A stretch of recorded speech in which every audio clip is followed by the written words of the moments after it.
Hey guys, we're back with our special guest, Tony Anselmo. Welcome. Hi, everybody. It's good to have you here. Actually, it's great to have you here. Oh, there's a delay. There is a delay, yeah. You can say it's fun. You can wave back to yourself. Yeah, we can do all sorts of weird stuff. Yeah, there is a delay for sure. But welcome and thanks for coming. Thanks today. for having me. You know what? You have an amazing story, and we've got the whole day. So We're going till 8. We're going till whenever we collapse. Great. We'll stop for lunch though. Believe me. Thanks for having me. You know you're my favorite gallery. Well, thank you. I appreciate that. Does everyone come down to the... It's so funny. You guys don't know what's happening, but I look up on the screen and it was 10 minutes ago. Yeah. Yeah. Hey, that's the miracle of the internet. Isn't that wild? It's like, wait, I'm not... Don't you want to see inside your ear? Yeah, really. You can see what just happened. Anyway, this is my right favorite here. gallery, and if you're going to buy things, this is the place to do it because it's going to be fact-checked and real. As opposed to other auction houses that I won't mention. That's right. Don't go there. So I want to talk about. Are you a California native? No. Where are you from? I was born in Salt Lake City, of all places. I'm not Mormon. My grandfather moved there to work in the Bingham copper mine, and we left there and moved to Sunnyvale when I was 7. So I grew up in Northern California, really. See, now I was always fascinated with cartoons as a kid. Were you? A little bit. I mean, how did you so one day say, yeah, this is it? Yeah. When I was 4, I went to see Mary Poppins, which was my first movie in 1964. Wow. And I'd never seen a movie before, let alone that one. And I will never forget, just like, what the... You know, Julie Andrews in a cartoon world and all the magic in that. That was, people throw that word around now. Oh, we're having magical churros. But, I mean, Mary Poppins was magic. And from that, I remember going out of the movie theater with my dad, who was very annoyed to have to even go, and saying, how did they do that? Who does that? Where did they do that? How did they go in the, and he's like, I don't know. But I looked into it, and like, that's what I want to do. I never wanted to be a fireman. There was never... I love firemen, but I wanted to work for Disney. But there was no internet. I mean, how do you look that kind of stuff up? Thank God there was no internet. I know, but how do you look that kind of stuff up? Listen, the one that blew me away was Reluctant Dragon, right? I saw it on The Wonderful World of Disney, and I saw that whole scene where they were doing all the sound effects for the movie and for Casey Jr. I went, oh my God, that's the coolest thing in the world. But where do you look that stuff up? Books. I'm not familiar with those. You go to a library, and you know what? The books. He was 4 also. Well, I was doing this through high school, and then the first book I got was the Art of Walt Disney in 1974, which was mind blowing. It's still, I think, the best book. I got that for Christmas, and I still look through that one. And then Leonard Maltin's book, The Disney Films. So you look through that book, and you see the credits, who worked on what film, and I just pick out names and write to the studio, dear Milt Call, how do I become an animator? And they'd write back and send you a drawing. And what would they say?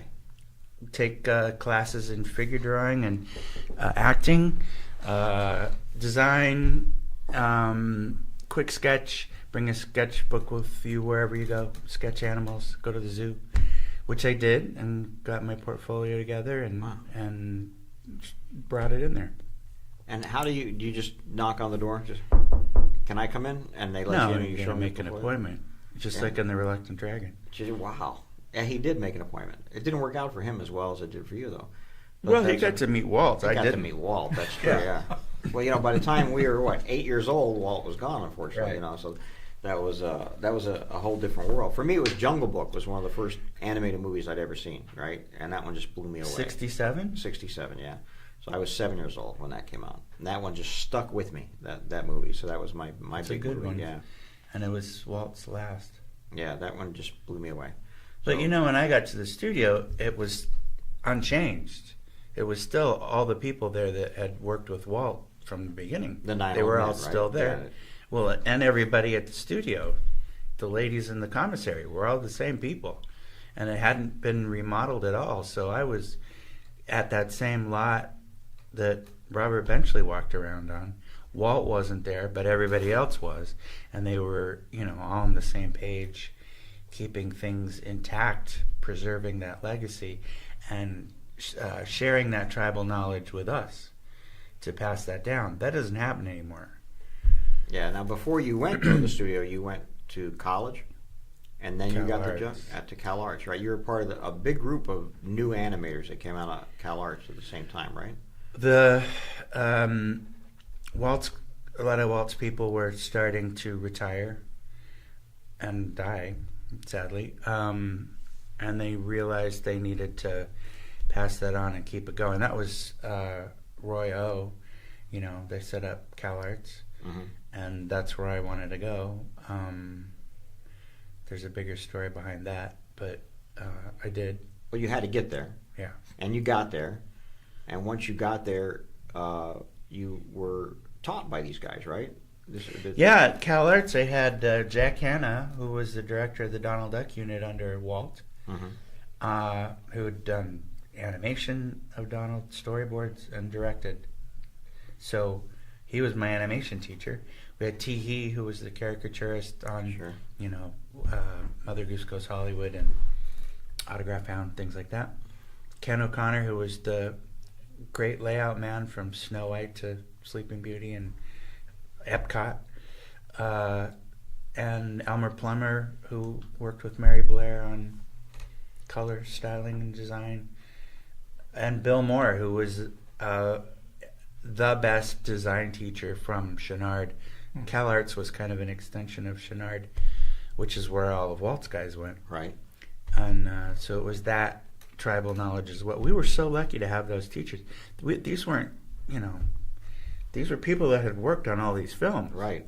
Yeah. So, and then when we went to the studio, then we were trained with Eric Larson and Frank Canali, and Walt Stansfield did more life drawing, and so it was ingrained in us how to do it the Disney way.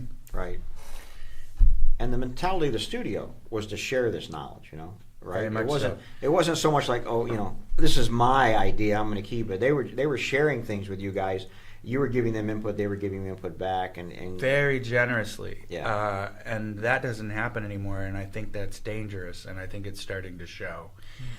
Because you have to pass this along openly, and they did, and we were very fortunate. That's an amazing time if you think about it. I mean, it's not that long ago, but an amazing time. 40 years now. But. Yeah, see, I don't want to think of it that way.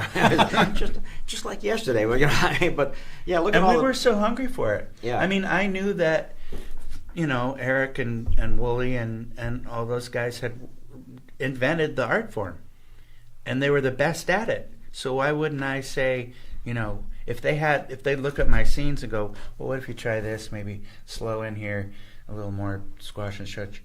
I'm like, thank you. Right. To be honest, now when I work over there, I'll start saying what they would say to me, and the kids go, "Oh God, doesn't he know I graduated from USC and I." It seems like the animation process naturally has. You're following the lead animator on the character. If you're doing in between and stuff, you are matching their style. They're naturally teaching you. I mean, that's a good thing about the system. And those guys, every one of them that I met, they're wonderful people that wanted to share their. And their you talent. remember how kind they were and generous. No, there was none of this. And they would tell us that, like up front, before they showed us the Disney method of constructing characters. It was, you have to be able to take constructive criticism, and if you're going to give it, you better have a better idea. But this is a collaborative effort, and don't ever be offended by trying to make it better. So there was always this honing, sharpening of the knife, like back and forth. I just, yeah. I was gonna get off track. An important part of being creative is if you have other creatives you can share with and accept notes from, it's that you respect. And it only makes your stuff better, right? And it makes you look better. And they would teach us, take anything you do to 5 people that you know are better than you are, and ask for notes. Right. And that we would, and they would come up with things that had, you become very, you lose your objectivity after you've been staring at a drawing for a while. Right. And we'd bring it into Eric, and he'd, take a pen and just go, well, what if you just, how about that? And you go, oh. Is it that simple, really? Yeah, well, he Eric. would make it. He'd been doing it for...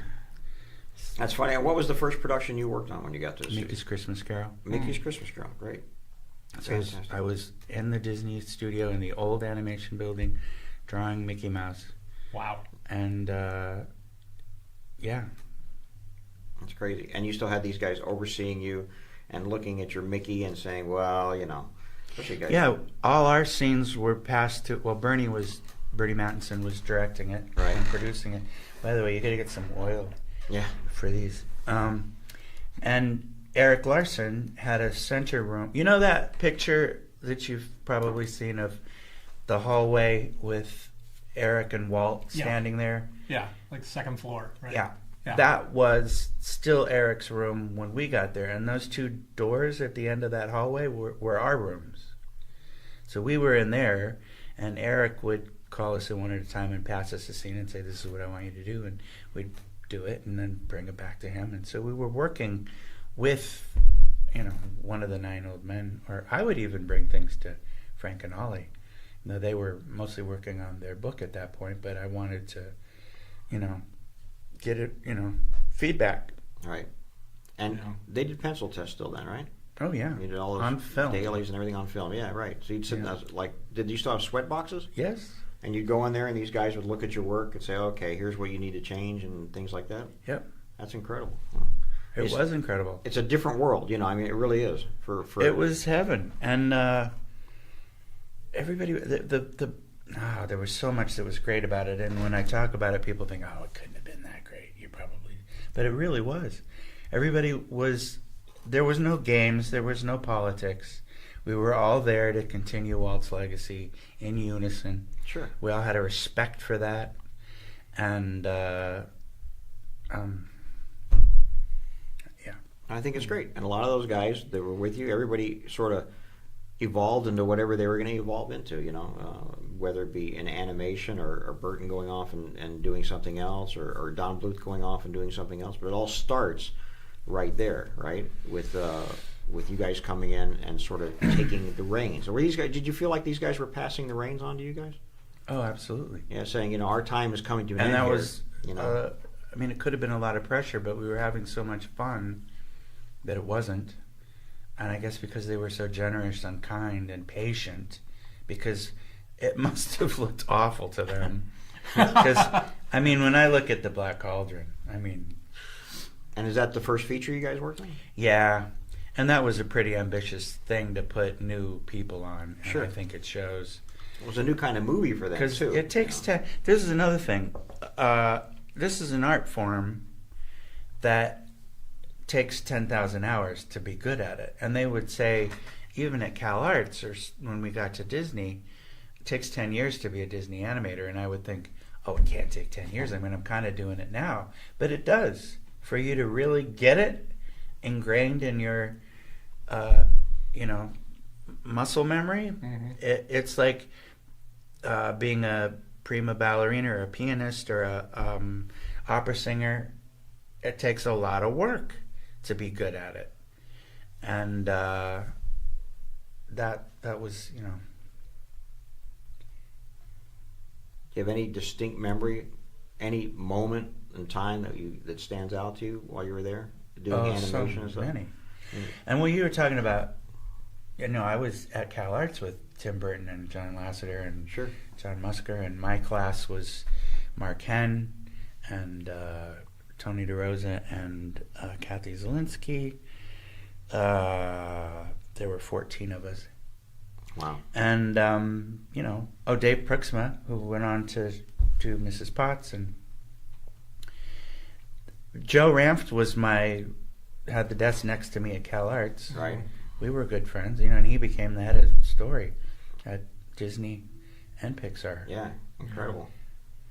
Yeah, what an amazing group to be with, and I like us keep saying the same thing here, but what an amazing time! It's just almost like the perfect time. You just happen to be there at the right time, where you could still get the knowledge of these guys who had been at the studio for years and years. The studio's evolving, and they're trying new things, which is always great when they do that. And when they even though whether you like the Black Cauldron or not, it was a new direction. It was something different, and at least they. Well, that was Mark Davis and Milt Call and Frank and Ollie had done test stuff for that. And they decided to let the new guys all be on that, which I don't know was a very good idea. Because it was ambitious. Mm-hmm. The hardest thing to draw are human characters. Milt Call could do it, but everybody else, it never quite looked right. Because everybody knows what a human looks like because we're looking at it every day. Nobody knows. You have a lot of liberty with a duck. A mouse. Sure. Yeah. Yeah. Yeah. So the pig's the best character in Black Cauldron? Is that what you're saying? Easiest. Yeah. And he didn't look bad. Yeah. Yeah. That's funny. That's great. So here you are. You're at the studio. You worked on Mickey's Christmas Carol, Black Cauldron. What was next? Great Mouse Detective. Great Mouse Detective. And now they're starting to sneak in Cap's motion and stuff, right? Starting with Great Mouse? Well, Isn't yeah, that for at that the end clock with the thing. Clock thing at the end, right? Yeah. And that was they just didn't really get into experimental. CG for another. Yeah. That was just really experimental. There was a touch in Black Cauldrons. There was the boat that shoots out at the end. That was computer generated. Like when the castle blows up, the Terran rides a rowboat out. I believe that's a little bit that Roy Disney talked about that, how it rendered it. But it was a very technical, specific rendering. There was no art to it. It was just a boat from different angles. It was great that we had Roy there to protect us, because if we hadn't, it might never have kept going. Right. There was a time when they were thinking of shutting that down. And the minute he died, it didn't. Right. But he kept it from shutting down at some point in time, right? Many times. Really? There were many times in there where, Little people Mermaid, would come in and he'd go, no. And he would protect it and us. And us, he was the one that said, Roosie's the official voice of Minnie Mouse and Wayne is the official voice of Mickey, and me for Donald, even though Clarence had arranged that. But there were many times when people would try and pull a fast one, and his door was always open. We could go up there, and he was our champion. He was about protecting that legacy, right? And absolutely. And the true legacy of the He was a good man and did a lot of really good things. Yeah. Yeah, no, he I had some contact with him, and he was very generous and very giving, and did some wonderful things. Yeah, he was a hero for sure. There was Walt, and then there was Roy. For me, that was there was his father, who was Roy's brother. Right. Yeah. Absolutely. But there was a huge thing. The contacts I've had with him when he was alive was incredible stuff. So I appreciated him being there. And I appreciate the stories. I always like the stories. I had met Frank, Ollie, of course, because they lived the longest, But I love hearing about these other guys that I just missed, especially Milt, because everybody really holds him in high regard for many things, especially his artistry, his skill, as you say, drawing human characters, Mark, of course, I did get to meet Mark, and Ward, who was always a lot of fun, and had a great sense of humor and really put it to, but those guys are pretty amazing. You're very lucky that you got to be around them and actually work with them. It seems like something just incredible to be able to do. I felt very blessed at the time, and I feel very blessed now that I got to be there then and know those guys, because they were really bigger than life. And the talent, I don't know that Disney would have happened and been as high. The bar was so high because it started during the Depression and artists couldn't make a living. So these were really fine, trained artists. And they wouldn't have been making cartoons, but they needed to make a living in the Depression, and that was the only place they could do it. So they went to Disney and thought, well, I'll make cartoons for a little while until the Depression's over, and then I'll go be an artist again. But they loved it and excelled in it, and they were making it up as they went along. You can see if if you look at Flowers and Trees in 1932 and the Nutcracker Suite with those flowers in 1940, that's what, 8 years? Yeah. Look how far they went. Oh yeah, it's amazing what happened in the first 10, 15 years of animation at Disney. From you can take Steamboat Willie to Snow White, even, right? And Yeah. see that evolution there, and go, holy cow! Or This is directly- the same studio doing the same thing. The humans in Goddess of Spring. Right, and that To- was not that. It was 34, 30, right about there. Yeah. but Yeah, they're, like you know, just a handful of years before Snow Snow White, White. and look how far. Walt brought in Don Graham, Mhm. and they had classes, and they all went to Chenard and took the same classes from the same people I did, and that doesn't happen anymore. No, and the idea was to get it better, to make it better, right? He was always moving I towards. see you making it better. keep looking at that went for $30. Yeah, I have to make sure. I'm just It's like, making sure it's did all somebody- running. And everything like that. did Carl get that? Yeah. Who got that one over there? Yeah. So, Oh, I thought that would have gone for. yeah. Damn it. Oh, on to the next one. Yeah. No, but and what was your favorite production to animate on? You think? Probably Mickey's Christmas Carol, just because I was doing, Mickey and Donald and Goofy with Eric Larson Right. in that room, in that building. I mean, I had a lot of fun working on Three Musketeers with Donovan Cook years later, but we weren't in that building, and everybody had passed by then. That was it. That was the one that just gave you the feeling of I'm here. I'm at Disney. I'm a part of this now, and that's great. I bet you that was an amazing feeling. And Three Musketeers. I was pretty happy. We weren't allowed to work late or on the weekends. We had to leave the lot at 5:00 on Friday, and I would be bored waiting for Monday. How many people, in their jobs can say that? Just Ed. Do And, what you love, and you never work a day in your life. That's great. I cut you off. No. I was just saying Three Musketeers was the one that people loved for feeling like the classic animation. Yeah, Donovan Cook did a really good job on that, and everything else he did. The best stuff from a lot of things was his work, and I would love to work with him again. He should do another. They should let him do another featurette or something, because he's one of the few people around that get it, who hasn't retired. Most of the people in my group are retiring. Sure. Yeah. No. It's changed completely from. I don't even know who's over there anymore. I don't either. It's, I went over. and you work there, so I went over to the animation building to go. I did get to work on Once Upon a Studio, which was really fun, because I was drawing Donald Duck again. And I had to bring it home and do it, but I have a Kem Weber desk at home, and I was animating Donald Duck on my Kem Weber desk, and I hadn't done that in 10, 15 years, and I thought, I wonder if I can still do it. But it's like riding a bike. It's once it's in your muscle memory, you got it. And that was fun to do that again. it's funny when you do it. Do you say, "Oh, Milt told me I should do this"? Yes. And does that come to mind? Does that all come Always. back? A lot of it was, right away. It's like, oh yeah, he would have said this, he would have said that.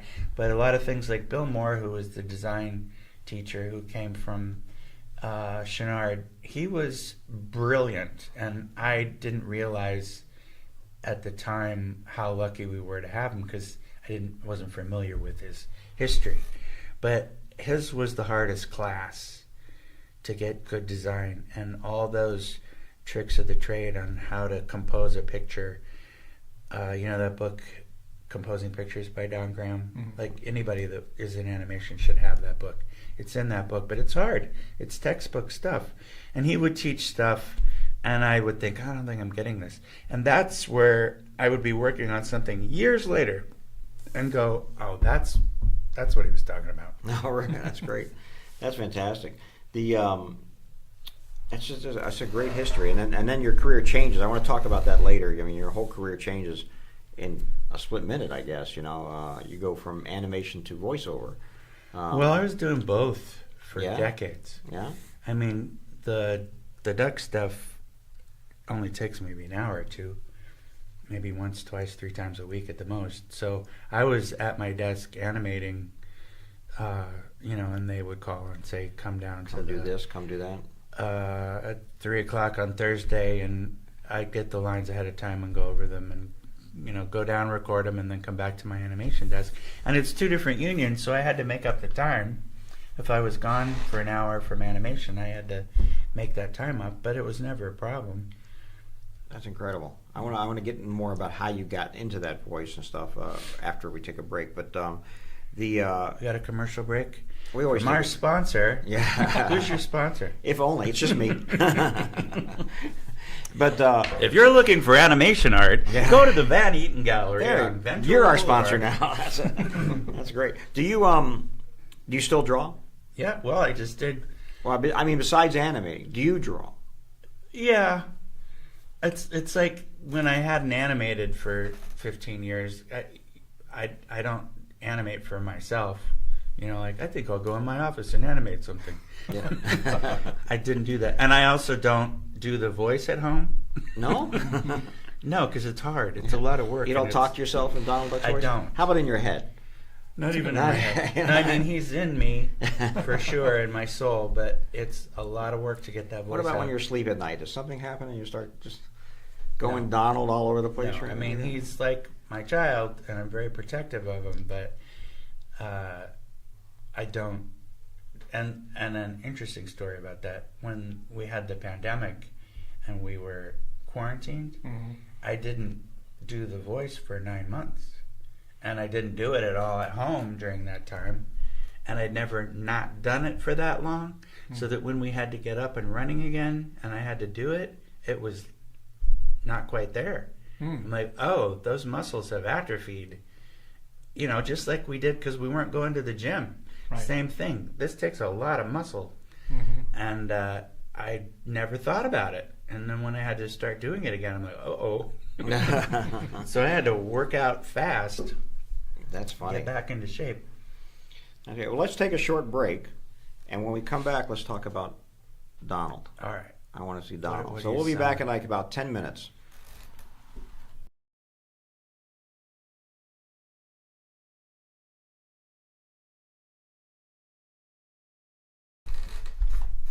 Hello, guys. We're back with Tony Anselmo and Ed, and we're going to talk about Donald Duck, starting with Clarence Nash.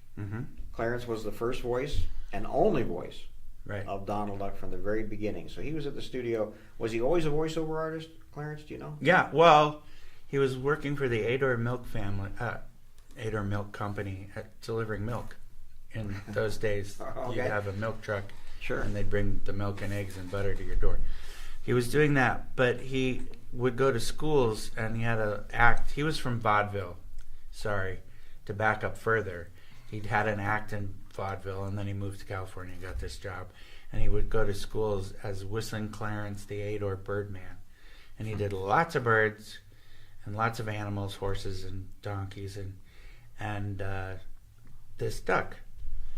And there are 3 or 4 different stories about how that started, and I wish now that I had asked him what was the real one, because there's Walt telling a couple of stories, and then there's other people that have told other stories, but I think an amalgam of it is he knew that he could do these voices and that they would be good for cartoons, and he stopped off and talked to Wilfred Jackson and said, I have these voices, and he said, yeah, we should do this. And that, whether Wilfred talked to Walt or they had an interview, or as the story goes, he flipped on the intercom and Walt was listening and said, that's our duck. There's another one where he was on the radio doing the duck, and Walt heard him on the radio and said, that's our duck. And so who knows, but Walt hired him, and any bird or animal sound in any Disney sound movie from before The Wise Little Hen, right, clear up until all the birds in the Tiki Room, most of those are Clarence. I didn't know the bird that. in Mary Poppins, Figaro, right? Maybe. Do some Pinocchio. So going back though, so in the early days, it was sound was just coming out. Of course, Steamboat Willie, and what I remember from these cartoons when I watched them is it's all just little sound bites, right? It was mostly music and just a grunt here or a squeak here or Sound things like effects. that, And then of course Walt was doing Mickey, early on because they weren't really using voiceover artists in general. It was all sound effects, and so Clarence was there at that time. Early on, like 30 or so, doing voices. There's record doing, from because Weiselhen was 34, right. but there's records of him in 1932 doing recordings. And mostly sound effects of Mostly animals. animals, Yeah, yeah. mostly animals, stuff like that. Because you got a lot going on during that time. A lot of barnyard cartoons actually were out and, Right. and things like that. So I could see where they would need, guys doing barnyard stuff and things like that. That's fascinating. And then they decide to make a duck, right? I mean, is that how Donald came about? Or Wise Little Hen. Wise Little Hen, and they need, which is not really about Donald if you haven't seen the short. Yeah. And they say we need a voice for this duck. It was a duck, a pig, right? Peter Pig, Donald Duck, And a chicken. The chicken. And a chicken, yeah. They're Donald's kind of the bad guy in it, sorta. As bad as he ever. Yeah, he didn't want to help True. her plant her corn. Who does? I mean, I understand. Well, Yeah. I'm just waiting for the cornbread. Yeah, that was the first one. Yeah, and that's they say, hey Clarence, make a duck sound. It wasn't really. He's not a personality yet, right? He's just a duck that talks, and from there, I guess Donald became popular as a. I think it took a little while because there were 3 or 4 other shorts that year that had Donald, but pretty quickly, because there were toys with the long-billed. Right, the long-billed Donald. Yeah. In 34. Right. Yeah. And I think because he was a rascal and had a lot more personality. At that point, Mickey still did, but it wasn't too long before Mickey became, he was the company mascot and had to behave himself, and if he didn't, well, they'd get letters. But Donald could do anything. Right, Yeah. right. He could have a temper tantrum, as he did often, right? Yeah. He could be angry, where Mickey was always sort of a nice guy Right. across the board. Oh, it's okay, whatever, But, so. in the really early Mickeys where he's sword fighting Pete. Yeah, that's true. He was a rascal too. Yeah, that's right. Well, Steamboat Willie, a little bit mischievous and throwing and a such. cat by the tail. He could do Exactly. that now. Ducks. Yeah, speaking of ducks, there they go. Hey, this is a perfect time to talk about Donald. So Clarence is the voice of Donald Duck. The character takes off, and personality has to come through in voiceover, right? And acting has to come through in voiceover. So that's something that he just naturally had, or did he develop Anybody this? Yeah. that is worth their salt in voiceover, like Mel Blanc or June Foray or Clarence, Paul Frees, Sterling Holloway. They all had a gift. They had a unique voice, and as June Foray would always say, the voice comes from here. It comes from your soul. It doesn't come from your voice box.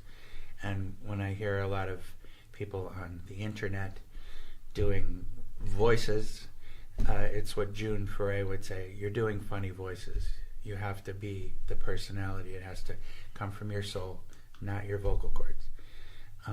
So, yeah, they had a gift, and they were hams, and a lot of the humor and ad lib would come out of what they do. Still today, and the stuff when we would do sessions with Wayne Allwine and Russi, they were naturally funny, and we would be doing the lines on the paper, but we added a lot and changed a lot, and we're usually laughing so much at ourselves, having fun, that it took a long time to get the sessions done because we wasted so much time fooling around. But that made it creative, and stuff came out of that. But in the early days, when they were doing these soundtracks with live orchestras and things like that, different from how we do them now, obviously. Again, I have to go back to Reluctant Dragon because this was the movie that where he's in the studio there, and I forget who did Florence Gill. Is that who did the I can't hand? remember. Are you talking about the Casey Jr. sequence? Or No. the one with No, when Clarence? The one with He's- Clarence, Oh yeah, they're in front of the orchestra. Yeah, they're in front of the orchestra. That's not how they really did them then, or No, the music was always separate and prepared before, but they did all do, if in an Alice in Wonderland, if it was Jerry Colonna and Catherine Beaumont, and they would do it together. Right. They would, just like you're saying, so you could work off of the other person. They would have, and we started that way. Wayne and Rusey and Bill and I would have our own mics, and we would do it together.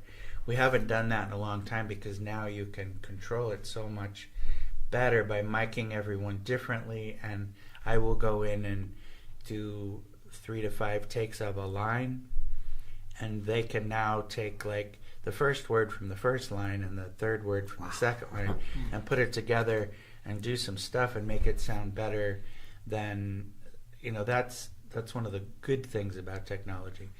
But do you think it loses that spontaneity or anything? No, because we're still doing it. And I a lot of times I'll do a line and I'll crack, or there'll be sibilance or something on the third word. And I'll say, okay, play it again for me. And I'll parrot it, and I'll do the line exactly the way I did it before. And this time, hopefully, the last word is clearer. And then they can just cut that right on there, and you won't notice. That's amazing. So now you come to the studio as an animator, and did you just bump into Clarence Nash and make a duck sound? What happened? How did Pretty much. He was there our first day. They brought him into Dave Smith ran the archives impeccably. He was a great guy and really cared about the legacy, and that was one of our stops on our employee orientation. Orientation, yeah. And we all went into the archives, and Clarence was there, and so I did see him on the first day. I didn't get to meet him the first. Well, we did. We all said hello, but he was always on the lot. And he was still recording. He was still doing the voice. Carol. Yeah, okay. And anytime they used it, right. Despite what you might all see on Wikipedia, he was the only one that did the voice. So in those days, there were only 64 people in the animation department, and we were all on the lot, and everybody knew each other. Right. And we all got along, and we were all friends. It really was a family. People, they'll throw that around, oh, we're a family. We really were. And so I knew Clarence, and he knew me, and that was a voice that I could not do. I was always the class clown. I would always imitate the teachers. I could do a great Jack Hanna in Cal Arts, and many other things, but Donald was not a voice we could do. And often the animators will step in and do scratch tracks. Right. When they do the storyboard, they'll cut it together to see how it's working, and before they bring in the voice actors, we'll do scratch tracks just for timing. Right. So I was doing other incidental voices for that. Anyway, so Clarence and I got to know each other, right. And I said, so how exactly do you do that? And he was very generous in explaining it, knowing that no one could do it, because it's hard, and it takes 3 to 5 years to learn all the idiosyncrasies. It's like learning a language in so many ways. So he taught me the first part and said, you do this, and I thought, I couldn't do it, and I would practice on my own. Any voice person will tell you the best place to work out your voices is in the shower or in the car, because you have privacy and it's good sound. And one day I kind of kicked in, and I saw him, and I said, is this it? And I did the first part, and he went, and I thought, oh, I think I might have offended him. And he goes, yeah, that's it. And he walked away, and I thought, oh dear. But then not too long after that, he came in my room where I was animating. He sat down in my Ken Weber chair and said, okay, so if Donald was in this situation, what would he say? Or if Mickey said that, what would Donald say? Or try saying this. And I thought, what? I just thought he was bored. I didn't think there was any ulterior, I didn't think he had a motive, because I figured he'd live forever. Right. At that point, I think he was 75, and I didn't think about it. And I thought, well, this is fun. He seems to be enjoying it, and I'm all for it. So that happened a lot over like a year. He would do that, and then he got a little bit more serious about it, and I thought, I still didn't think about it. Nobody knew he had leukemia. He didn't tell anybody. Oh, really? Wow. And it wasn't until he was supposed to, in Donald's 50th year, they did a lot. He was on the Tonight Show, and he did his footprints in the Chinese theater and a lot of stuff. And he was supposed to be the Grand Marshal for the Rose Parade, and I went to the parade, and he wasn't in the car. And the next day, Margie, his wife, called and said, Clarence is in St. Joseph's and wants to talk to you. And I thought, oh, no. So I went, at lunchtime, went across the studio to see him, and he told me, and he said, I've set it up with Ron Miller that you'll do this. And I thought, what? Wait, what? Because it all, I feel bad. You're sick. And I had no idea, which was kind of sad because there would have been a lot more questions I would have asked. Sure. That came up later. But fortunately, Jack Hanna, who had been my mentor at Cal Arts, was still around clear into the mid-'90s. So when anything would come up, I would go over to Jack's house in Glendale and say, okay, so am I doing this wrong? Because when I do tantrums, I feel like I'm going to faint. And he goes, oh, no, Clarence would pass out in a dead faint all the time. Wow. So what you're saying? So talk to me a little bit. So Clarence sort of groomed you. Yeah. In that he mentored me, but I didn't realize it. Right. I thought he was just having fun. I'm sorry. I'm just picturing you had this 5-minute timer or 10 minutes at St. Joseph's Hospital, where you find out he's sick, and then he wants you to do Donald's voice. Yeah, that's a heavy afternoon. Very much so, and it was.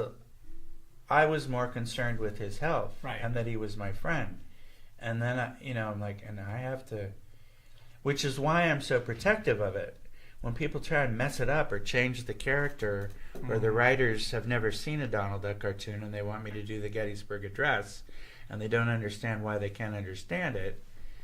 Yeah. But it was more bittersweet and sad than, oh boy. Right. So there was never that moment. And yeah. Were you going to say something else? No, I'm just talking about that moment for you. Yeah, it's incredible. Actually, I can't imagine. That's an incredible moment. And you become the voice of Donald Duck. And you told me in the past that this is a very difficult voice to do. Yet, and it's just like you say, we hear people imitate it, but not really do the voice. Make the sound, but not really do the voice.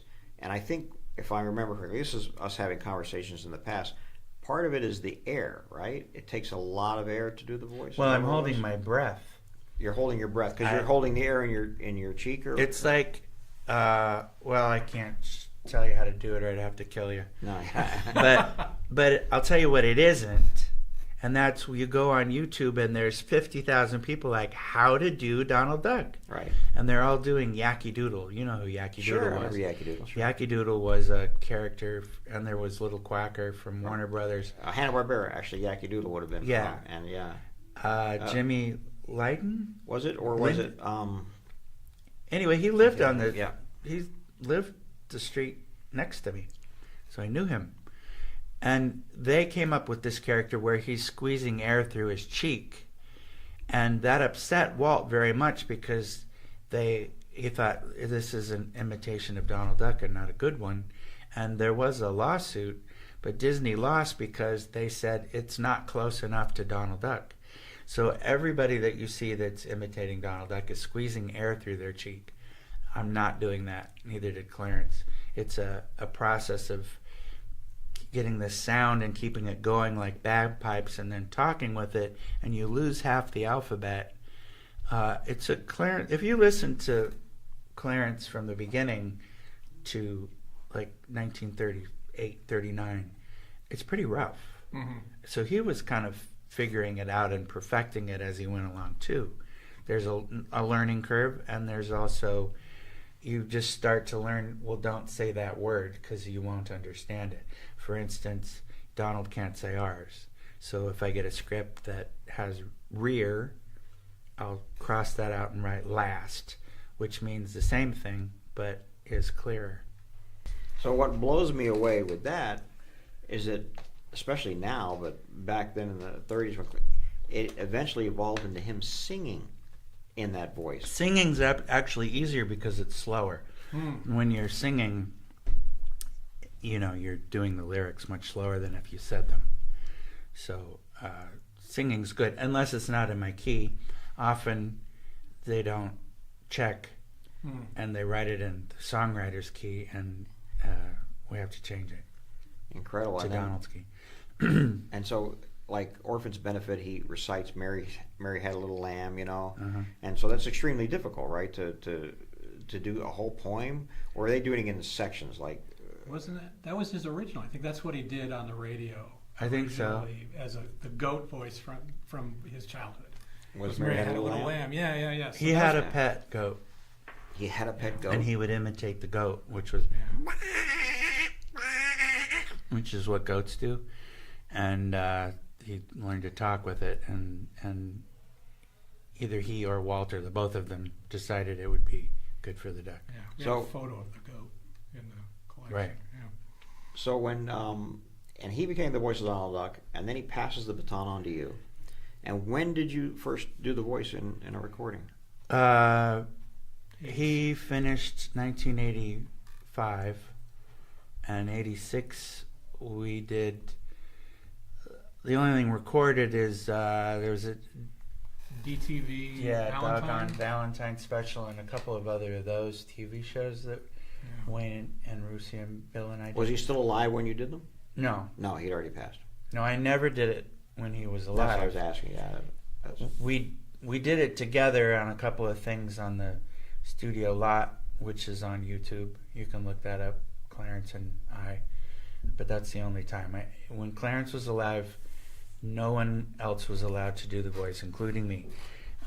So whatever you read on the internet is misinformation. And this was who put that out there that only Clarence is going to do? Well, it's the integrity of the character, just like the way you draw it on model. It's got to be the same voice and the same, what do you call it, kind of words that you choose. They're like vocabulary. Donald wouldn't say, "Hey, baby." He'd say, "How you toots?" Right. And what is that called? Continuity with dialogue, Yeah. I guess. Yeah. But I mean, think of it like this: if sometimes I just got a script, and they had him saying, "Oh, that's cool, dude." Right. Okay, so they're thinking, "Yeah, we're going to bring him into the." You have to. This is what Frank and Ollie would say. They go, "Look, this is." Well, first of all, they'd say just because these are the most beloved characters in the last 90 years doesn't mean you can't destroy them. Sure. And the integrity of the personality, not only the way they're drawn and how they say it, but what they say, is as important as what they don't say. And think of someone. This is what Frank and Ollie would say. Think of someone in your life that you love. Favorite teacher, your favorite aunt, okay? They come to Thanksgiving dinner. If your favorite aunt suddenly said, "Dude, this is rad," you go, right? Sure. It wouldn't feel right. Mm-hmm. So that's, it's not that we're resisting evolution. It's that we're holding on to the integrity of the character. You literally just say out of character. It's out of character for that. So you have to keep the integrity of the character with the voice, and at the same time, he has to move into the 21st century. Well, all the other Donald characters, can be in a 21st century situation. right? Like, But I still be Donald. think they should do a cartoon where he gets frustrated with the internet, Sure. Or a cell phone, telemarketers. Sure. That's perfect. He's in a contemporary situation, but he's still Donald Duck. Right. He's not Goofy. He's not Mickey. He's not you or I. That's important. And so this character now lives with you, right? He's a He part does. of He has his own room. That's cool. I cook for him. He cooks. I do the dishes. Yeah, but no, he's literally a part of your life. I mean, for however 40 years 40 now. years now. Yeah, this character is ingrained in you, right? So what happens now? I mean, do you pass the baton on at some point in time? What do you do? It's a 4-year process, like it was for me. And even once I started to do it, if you listen to my early stuff, it was about 10 years before. They say, oh, you're the only one that can hear that. And maybe that's true. I don't know. And also people will say, for the record, they'll say, oh, he's clearer than Clarence. That's not true. It's just technology has evolved so that we can, did we already talk about this? I'm already... No, good. Where I'll do 4 different takes and they'll put parts of it together. Yeah. They couldn't do that with Clarence. He had to do the whole thing. And if you do more than 5 words, you're out of gas because I'm holding my, oh boy. Amazing. Do you See, that doesn't sound better than Clarence. But is there a point where you said, I've nailed it, I've got it? Is there a point Oh, where you it said... came early on. It was that I had to learn what not to say, what to say instead, what letters you just have to avoid, which are better, what the key is. Improv is very important. I think it's one of the things that some of the new actors don't get. You have to be inherently funny. If you're making cartoons, you better be. Wayne Allwine was amazing. I mean, he'd have us in stitches. He was so funny. Mm-hmm. Really? And Wayne and Rusey, too, I guess. Both the same thing, right? And they were married. For yes, those that don't know. absolutely. Mickey was married to Minnie. Like it should be, as it should be. Although Mickey and Minnie were never married. Living in sin, I know, that's terrible. Although I don't think they ever lived together either. So No. that's I always wanted to meet Mickey's brother. Mickey's brother? Well, he has nephews. Morty and Ferdy. Oh, okay. So I'm trying to figure out the family You're being tree. funny. So, yeah. I always say there's nothing like a good joke, and that was nothing. Not a like good joke. Yeah. That's great. So, no, that's fascinating. And I'm going to take you somewhere else now. You also collect. You're a collector. I do. I see you in here all the time looking at stuff. I am. And I've supported you. Yes, you have. And you collect a lot of Donald. I mean, you do collect a lot of Donald because he's your character. Donald-related cartoons, shorts, things like that. Vintage stuff. Yeah, vintage stuff. Absolutely, that's what I'm talking about. And you also collect, we were talking off mic, movie posters. Right. Which I've always been a big fan of. And I think you have one of the, if not the large collection of feature posters. It is the largest collection. It's a complete collection of all of Walt Disney's original release movie posters, but in every format. So I have a 6-sheet, a 3-sheet, a 1-sheet insert. It's just animated or live action too? Live action too. All Wow. of his films, from Snow White to Happiest Millionaire, set of lobby cards. So it's complete. It's all of them. That it's already earmarked to go to the Smithsonian when I go to join Clarence. But I also collect vintage duck stuff, and I got a lot from Clarence. I still keep in touch with his daughter, Kay. His other daughter, Peggy, recently passed, but we would keep in touch as well. Kay is 92. Wow. Wow. So I got his Duckster from Walt. Wow. I also have Jack Hanna's Duckster and some other things that they had kept. And a lot of animation artwork that I bought from you of Donald. Right. Backgrounds. Background, I was going to say, yeah. Background. Mostly drawing. And did Clarence have much? Did he collect at all? No, none of them did, which didn't. always surprised me. Like, I think Frank and Ollie actually held on to a lot of stuff, but like Eric didn't. I don't think they held on to it because they were collecting it, like in a collector sense. I thought maybe just they had an attachment to it, or they just had it at home. Yeah, they kept their roughs. Yeah, it seems like a lot of these guys, they kept their own art for sure. Mm-hmm. That was a big deal. And that's why I was wondering with Clarence if he didn't have art, but he had the voice, and maybe he collected parts of that character in some form or another. But yeah, a lot of those older guys, I don't think were ever thought of this stuff as being collectible. Well, it wasn't in their lifetime. Yeah. I mean, there were the Courvoisier cells, but even those, how much did those go for originally? Like $20? $20, yeah, exactly. It was nothing. And even in Disneyland in the art corner, they were $2. $2, yeah. I went down and bought Sleeping Beauty cells for $1.95.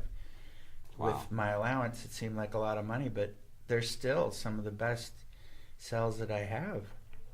And that's what's, honestly, a lot of animation survive because of Disneyland and because of Crevassier, pieces. Right. Because we all know they threw a ton away, or destroyed a ton along the way because it was a liability. And so thank goodness. Well, they didn't keep the cells. They kept the backgrounds, but they would sell a lot of those through Crevassier as well, and give a lot away as gifts.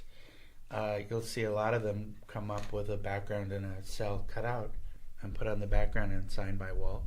So they gave a lot of those out. I knew one of the dancers who was in Bullwhip Griffin, and she told me a story of they all had kids, and they asked Walt for cells, and he gave them all like full.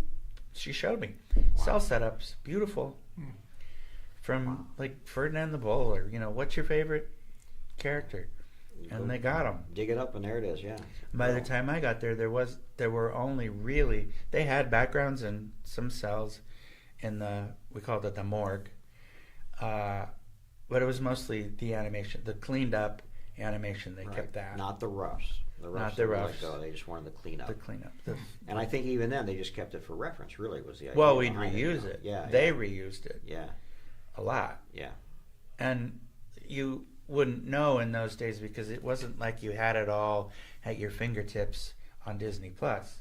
We had to wait 8 years to see a film in a re-release in the theater. So if they reused something from Snow White and Robin Hood, you didn't have Snow White to look at for 8 years to compare it, just to know that they did. Yeah, really. Hey, that's the same. Now they can, and they're like, "Oh, ripped off." Like, no, that saved thousands of dollars. Right. Sure. Animation is an expensive prospect. It's a lot of work, and if you can save some time by reusing something, I started watching all the Duck cartoons again in chronological order to see the progression of Clarence's voice and the design of the character, and there's one scene where Donald's running along, kind of looking backwards that I've seen in like 8 cartoons, and another one where he runs forward, and that's in 4 or 5. And I know Jack. They knew the library because they had done it. Sure. And even on Mickey's Christmas Carol, when I was working with Eric Larson, I had to do a reflection on an ornament of Clarabelle Cow and Horace Horsecollar dancing. It was a quick shot. But he said, I don't want to spend a lot of time on this because just go down the morgue and get this scene that I animated from Ichabod and Mr. Toad of Ichabod and Katrina dancing and make it those 2 characters. What do? You trace over it? Well, you put the keys on your board and put a fresh piece of paper over it, and where Katrina is, I'd make her Clarabelle Cow in the same position, and the same with Ichabod over here. That's great. And that saved all the time of having to... if I had to do that from scratch, it would have taken 5 times longer. Oh, that's crazy. That's great. Are you bidding on this? I'm bidding on everything. That's I am a collector, so I have to keep an eye on it. Well, I started collecting before I got to Disney. And you could write Disney. This is a great story. I mean, I think it is. It's fun. I would write all the time. You just write to the fan mail department. Well, I would write to Frank and Ollie specifically about animation, but I'd also just write to fan mail saying, tell me about, I'm curious about the Haunted Mansion or this movie that's coming out. And there was a lady there named Connie Rapolo who would reply with stuff. You'd get this manila envelope that I'd wait 4 days by the mailbox, and it would have Mickey on it, Walt Disney Productions, and she'd send you the poster from the movie you asked about, and some a sheet of information about the Haunted Mansion and pictures, and how generous and cool was that? How did you know to do that? As a kid, I would have never thought to do that. That drives me crazy. I missed out on all this free stuff, Yeah, well, you did, because all the studios had a fan mail department, and they don't anymore. And when I started at the studio, I found the fan mail department, which was it there when you got there? It was up on the upper level of the sheet metal shop. Yes. And they had rows of file cabinets full of fan cards. Yeah. And that. Yeah, Toby in the 90s, Tyler, they still had the original cards from all of it. At least Aristocats and earlier for tons of stuff. Everything. It's The Sword and the Rose. So, and sheets like stats on Small World. yeah. Anything. And I knocked on the door and I said, I'm starting here, and I used to write here a lot, and I just wanted to thank you for. And she goes, asked me my name, and I told her, and she goes, and she said, come over here. And she went to the A's and pulled out the drawer, and there were all my letters. Oh my they God. kept them so they could keep track of what they had sent you and what you had asked before. And at that, even when I was, I don't know, 8 or 9 or 10, I was drawing Mickey Mouse and sending it. Wow. She had all those drawings. She said, "You want these?" And Did you take them? Yeah. Good. Yeah, So yeah. great. That's so amazing. And then she sadly passed away, and she had an assistant that kept it going for a little while. But then they just shut it down and literally threw all that stuff out. Mm. Which is the story of everything. Everything. It seems like, yeah. They shut it down. It's just, okay, get rid of everything. We have all these, We these don't musical need fan scores. cards Yeah. from Zorro. That's incredible. That's an incredible story if you think about it. We have one of our consigners who would write to the animators as a kid all the time. Same thing. Can you send me a drawing? Can you send me an autograph? They did. Can you do this? And they would write back. He wrote to the point, and this is when he was a kid. He was doing this because he loved it so much. They actually, the legal department wrote him back and said, "Hey, stop writing. Slow down here," because they thought he was doing this to sell stuff, and Right. he wasn't. He was doing it to build this collection of, and he would just go through the credits of, say, Aristocats, and he would write every single person. Wow. And everybody, animator, producer, it doesn't matter, and get something back from them. And he built this incredible collection of autographs and drawings and things like that from that. But for me as a kid, I never thought to do that. Just never entered my mind that I could write the Walt Disney Studio and they would write me back. So What's wrong with you? I don't know. I missed out. I'm so mad now. Is Well, it too late? Yeah. I produced some animation for Disney Interactive in the early 2010s. We got one fan letter, and we sent that kid stuff. I occasionally get a They fan over don't here. have fan mail anymore. You can't do that now. P.S. They get a lot of letters for me and Wayne, like Trass and Corey, and they know to send it to character voices, and so I still get fan mail. But it's maybe I shouldn't say this, but it's frightening how much the letters used to come from families, and now they're all misspelled. The handwriting, the grammar, and they won't send a self-addressed stamped envelope, common sense stuff. And I think, do they think I'm going to go to the post office for them? It's a different world now. It's email, And they're like, me and my 8 boys are big fans. Can you sign 9 of these pictures? They don't put the names, and I keep track just like Connie did. I'm like, this guy's written 10 times and it's going to end up on eBay. Yeah. So I don't. Yeah. Could you speak to, you mentioned the character voice department. I think most people don't know much about it and its origins and, working with you guys. Around the time that, I came in when Clarence passed away in late 85. Bill and Wayne was there before I was, because he was a editor, sound effects guy, Foley with Doing the Jimmy Foley McDonald. with you, yeah. So he was even doing Mickey on the Mickey Mouse Club reboot in the 70s. 70s? Yeah. Yeah. So it was Wayne, then me, then they brought Brucey and Bill in around 87. And it was at that time that Mickey was the one in question, where I had inherited it from Clarence directly, and there are only 2 of us that are official voices and that have ever done it. But at that time, there were about 4 people doing Mickey. Somebody for record, somebody for Jack Wagner at Disneyland. Wayne was doing it for television, but there were like 4. And to my point, what we talked about earlier, that diluted the quality of the character. And fortunately, at that same time, Roy was running it creatively, and we went to Roy and said, do you think this is...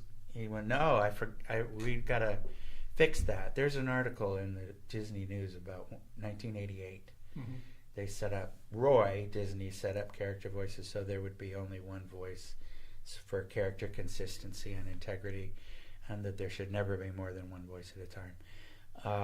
So character voices is still there anytime anyone in the company's so big and so wide that many different divisions are doing it with things like the cruise lines, the parks, games, video games, on top of features and television.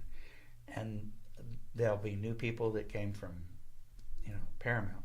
They never saw a Donald Duck cartoon. So they all go through character voices, which oversees character integrity, what they're saying, what they're using the character for. Like, you don't want to use Donald to explain something. I didn't warm up before I came in here, so you could see I couldn't even get 3 words out.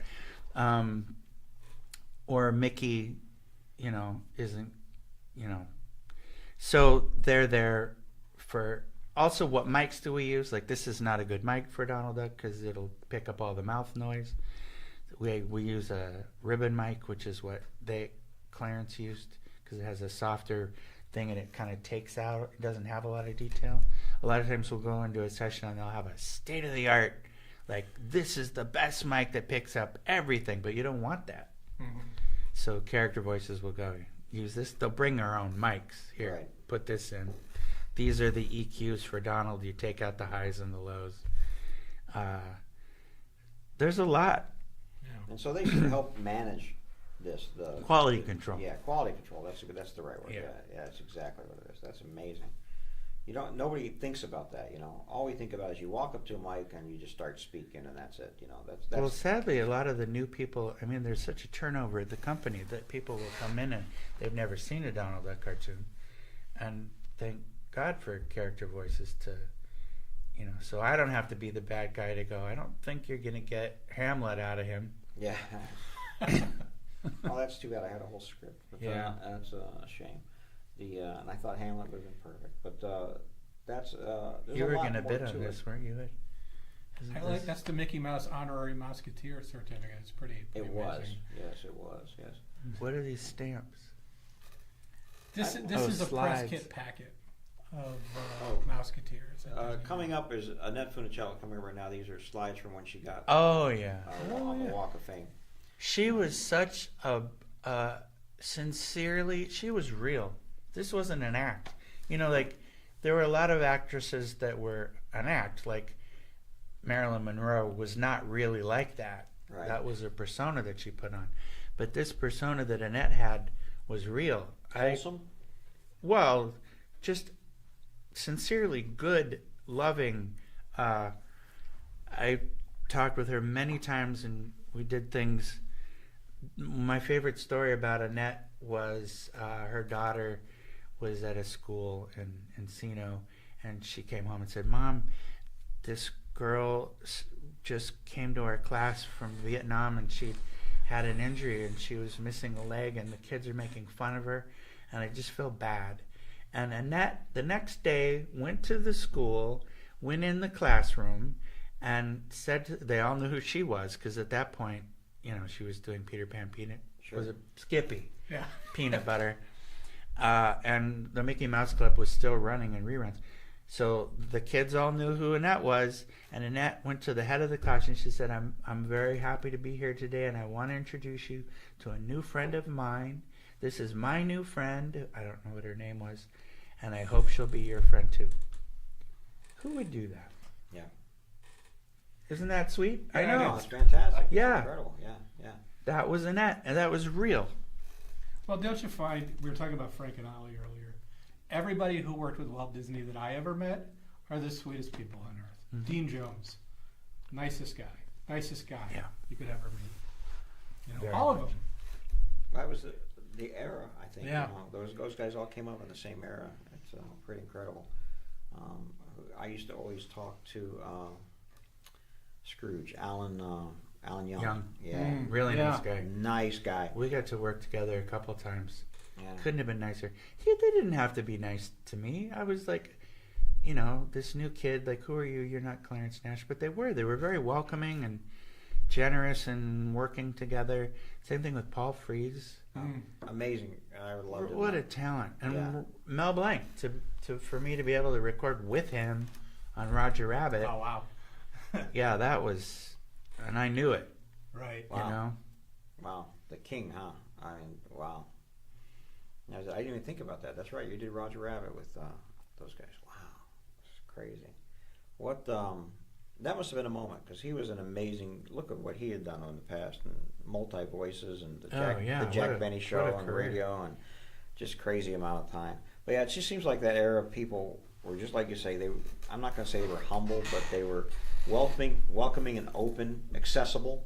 You know, I got to meet Mel several times at when I first moved here, and Frank and Ollie, of course, a lot, and they were just happy to meet people and talk to them and share their experiences, and that's an amazing thing you don't see anymore. You know, it's not, we don't hide in our houses. You know, they were there. You know, they were there for us. And you know, the population was literally half what it was now, and animation was a pretty obscure thing. Not many people knew who did that. Or looked into it or cared. And those of us that did, they were flattered that we respected them and that were very, welcoming and friendly. I still, looking back at it, I think, wow, Eric would have me over to his house for dinner. And it seemed, I guess I took it for granted at the time, but it's like, he didn't have to do that. No. But he did. They did. We were pretty good friends because we worked together a lot. He was also from Salt Lake City. And there was one time I was going to my grandparents for Christmas. And I said to Eric, you want me to bring you back anything from Utah? And he said, yeah, bring me back some snow. And I said, okay. And I, in Utah, went to a store and got a cooler and some dry ice. And on the way to the airport coming home, I pulled over, put snow in the cooler, put the lid on, taped it up. In those days, you could bring anything on the plane. I was about to say, that sounds yeah, suspicious. I could bring a cooler with dry ice and snow and put it in the overhead. And the next morning, I walked into his office and said, I brought something.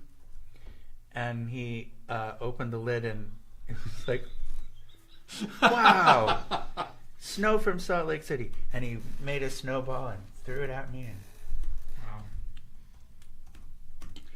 yeah, good times. Yeah. That doesn't happen anymore. Now you'd get called to HR. Oh, yeah. That's amazing. A couple people were saying the video might be freezing and unfreezing over and over. I think that's an internet issue. I don't think that's an issue on our side because most people seem to be getting everything free. And Tony, we're going to take a break. I thank you so much. These are great stories. Just really, really great. Thanks for having me. Yeah, I want to have you back because I have more questions for you, but I don't want to take your whole day off. And anytime. Okay, it's good to be with friends. Next Next time I'll warm up the voice. That'd be great. That'd be great. And so we'll see Tony again, but thank you again. The auction will continue. We'll be back in a while. We're going to take ourselves a little lunch break. And thank you guys so much. Keep bidding. Bye for now.